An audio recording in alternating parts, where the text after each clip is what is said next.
Welcome to the week of November 19th. Here you will see there has been a little bit more net worth drop over the past week. Previous week was just over 250. Now it is 248, 572. The drop is about $1,700 over the week. We'll get into that a little bit later here. But basically, since the election, the market skyrocketed, under the change in government with the Republicans winning the presidential, House, and Senate elections. The markets over the past 3 weeks have been kind of consolidating a little bit, or 2 weeks, I should say, and consolidating down in many ways. It's almost as if they've since adjusted from that huge spike from the presidential election and are now kind of creating more of an accurate expectation for the stocks. I want to show you, my last video showed I completed a withdrawal from my earn. I'm going to go into that really quick. So over the past month, I've withdrawn almost $18,000 to pay off a car note. So that is taken care of and secured. That was money that was not being invested. It was getting very small amount of interest every month on that amount, which I was kind of just putting away to see if there'd be any good stocks or ETFs to jump into. But overall, I think I made the decision just to pay off a car. So now my overall accounting is going to be more accurate, where I don't have to do any mathematical equations to compensate for money that was removed from M1 versus how much the account went up. So for me, it's going to be significantly easier. I want to show you over here on the chart. You can see, obviously year to date, it has done nothing but trend upward, which is awesome. We had this huge kind of spike right here. This was due to the transfer of that $19,000. Then it came back down, and then the election, it caused another spike, kind of like a mini spike, and then it's kind of come back down a little bit as well. But overall, just look at the trend. And this is why it's important to invest, because, yeah, the market will go up. Yeah, the market will go down. And, yeah, it might go down for quite some time. It went down for quite some time during COVID. But overall, the market goes up. And, Warren Buffett has once said, and actually I appreciate this from him. I don't particularly care for him, but he said that when the stocks that he owns, when they go down, when they drop, and they drop a lot, he just buys more because he's investing in what he believes to be a good company, right? So, and I like that approach because it's a long-term thinking. I'm not investing in fly-by-night companies. It's a long-term approach. So if the market corrects or it takes a bad turn or COVID comes out and things get shut down again and everything drops, great. I'll just buy more, a lot more. So I want to go into some individual accounts. Again, I no longer have the excess account, which was earning a small amount of interest. I want to show you the first portfolio, which is the dividends portfolio. As you can see, year to date, trending upward. It has 19.02% return year to date. Excuse me. I have earned just over $2,400 in dividends, which I am reinvesting. So they are just repurchasing more of these companies. That's what really creates the snowball effect. As you can see, I'll just go through the top 5 that I have in here that have the highest gain this year. OKE, ONEOK, it's returning almost 70%. I have a small amount in there of $3,500. Discover Financial Services, 55%. Wells Fargo's returned 53%.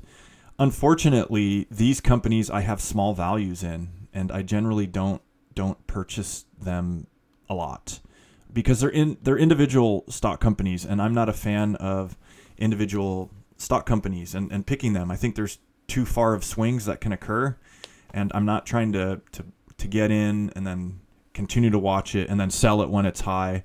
I'm looking at the long term where I can just continue to dollar cost average every week, purchase the same stocks, and kind of go from there. Here's kind of the outlier player of the year, which is SoundHound AI. This actually last week when it was almost $8. Let's see. Oh, this isn't going to show the stock directly, but it came out with some earnings, which were good. The earnings were good, but the hype up to the earnings brought it back down. I think it lost like $1 in one day in earnings. So I'm hoping that this company will, grow to be $60 a share or $600 a share, and so my shares, my 407 shares, will actually become something substantial. And not that $2,655 isn't substantial, but right now it's not life-changing. So that is the dividends portfolio. That's kind of the improvement in terms of money-weighted rate of return. It's at 19%.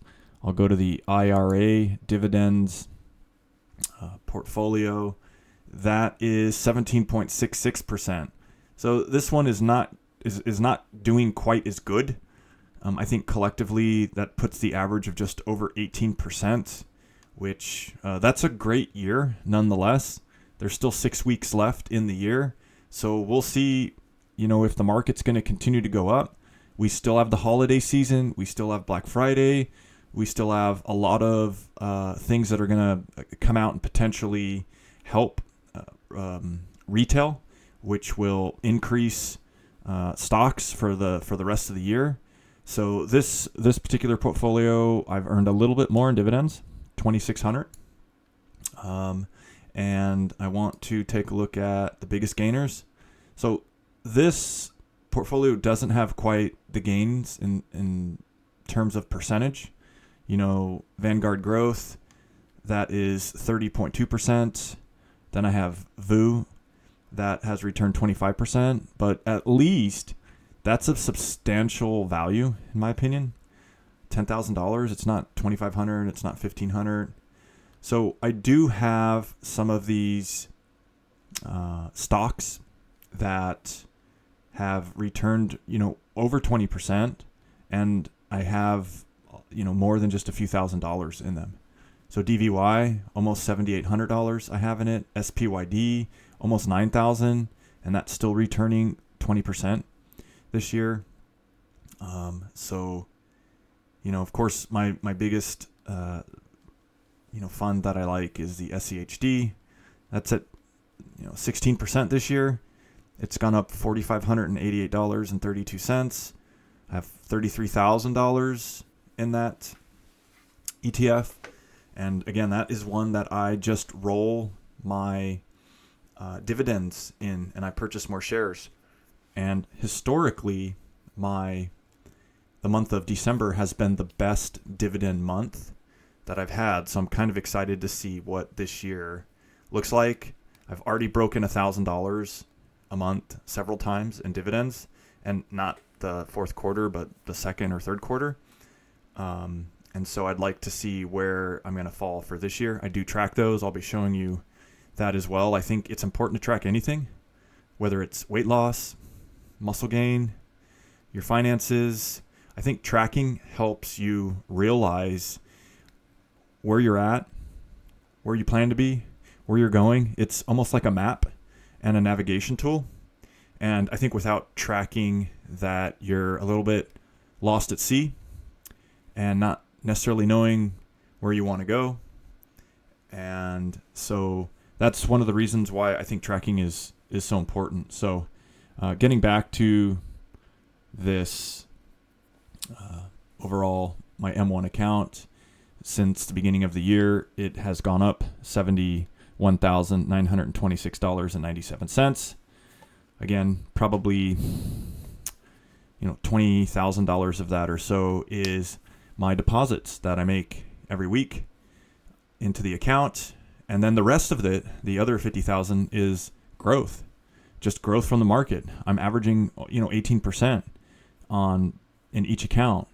And so, when you have $100 in an account, 18% doesn't really feel like much or seem like much. But when it becomes, 100,000, well, that's 18 grand. When it becomes $1 million, that's 180,000. So it's really powerful, but we don't really understand or appreciate the power until it's grown, it's big and strong. So I'm going to minimize this and just bring up my weekly kind of a snapshot here of where the portfolio is collectively. This week, 248, 572. Last week it was 250, 350 and 40 cents. So it has declined $1,778.02. Again, no big deal.